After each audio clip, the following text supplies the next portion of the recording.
Hey guys, it is Quincy with aslightlyBetterWife.com. Today I want to talk to you about thrifting, garage sailing, yard sales, consignment shops, that kind of stuff post mold illness. As many of you guys know, in 2020 I went through a horrific illness, which we found out was mold illness, biotoxin illness. My body had hit its max load of toxins and I had to detox, and we had to change our lifestyle and clean up our home, and it was dramatic and it was crazy. Let me set this down here while I'm talking to you.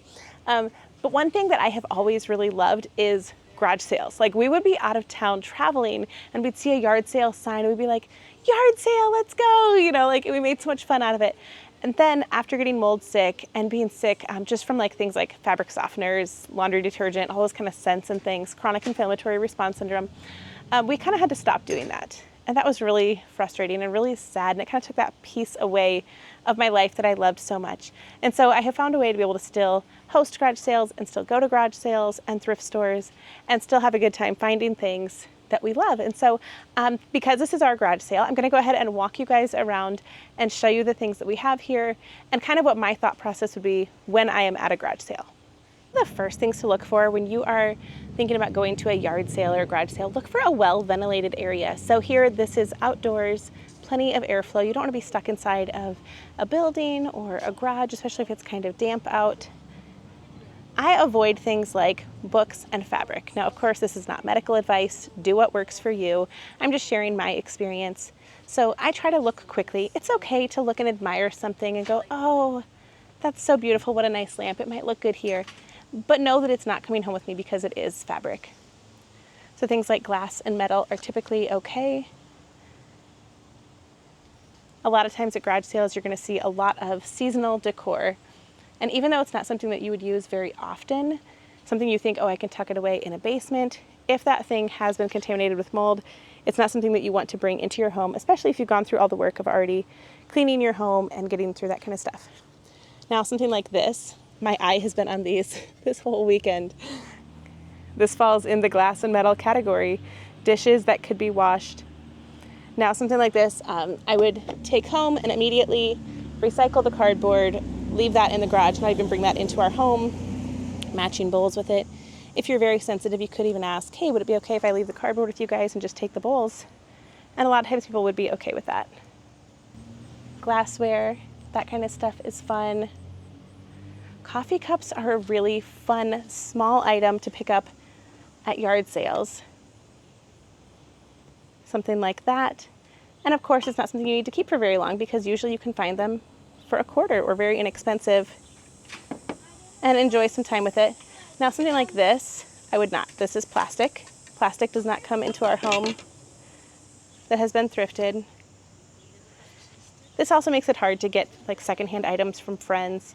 Like this, like new neck massager, $30, great deal, but for me, it's not worth compromising the work we've done in our home to clean up our environment. So that's something that would stay at a garage sale. Books, so many good books. People are always trying to downsize their collections of books. But again, not something that would come into our home. This is glass. That's something I would be able to do. But like the plastic ladle, that would be a no. So I would either say, hey, not interested in the ladle, I could leave that here, or just take it and toss it. Crib mattresses, a definite no. Now, I know clothing is so expensive and kids outgrow them so fast, but that's not something that we would bring into our home thrifted, and something we have in the past. I mean, we lived that way for 15 years, bringing home thrifted items from sales, but not something we would do again. So to combat that, one of the things we do is our kids just own less clothing. My husband and I own less clothing. And then we have more quality pieces. So I would avoid, even though they're really good prices, I would avoid picking up clothing from a secondhand store or a yard sale.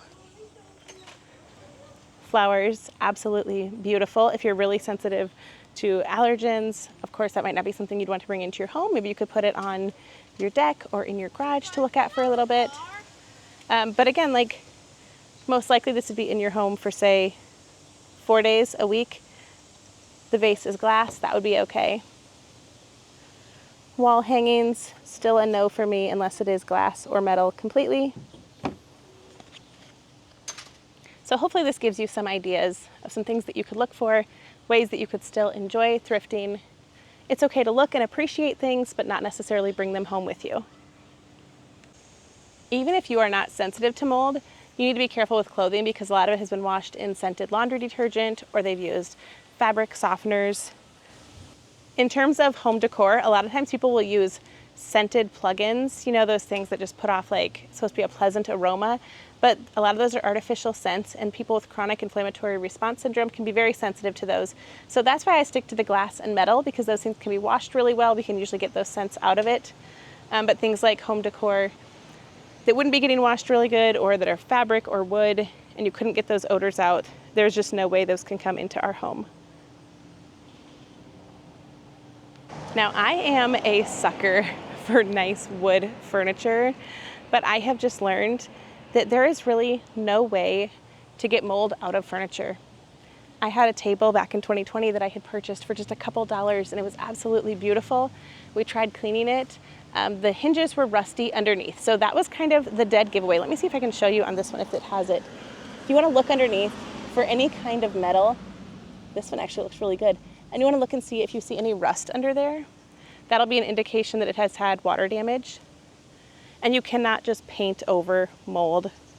Now something like this, that should be obvious. That would not come home with me because of the fabric and the wood. Even if it were going to be an outdoor piece, I would not probably do that for our family.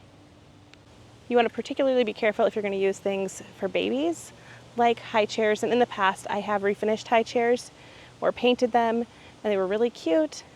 But again, if you're really sensitive or your family is, that's something you want to be careful of. Here are some metal milk crates, which might be a good item that you could use in your garage to store basketballs or baseball paraphernalia. Hopefully this gives you some ideas of ways that you can still have that passion for thrifting, the passion for pulling over on the side of the road for yard sales, but do it in a safe way that can still benefit your family. And if you happen to spot a really cute mug at a thrift store or at a garage sale, I love that kind of thing. Go ahead and send me a picture over on Instagram at @aslightlybetterwife.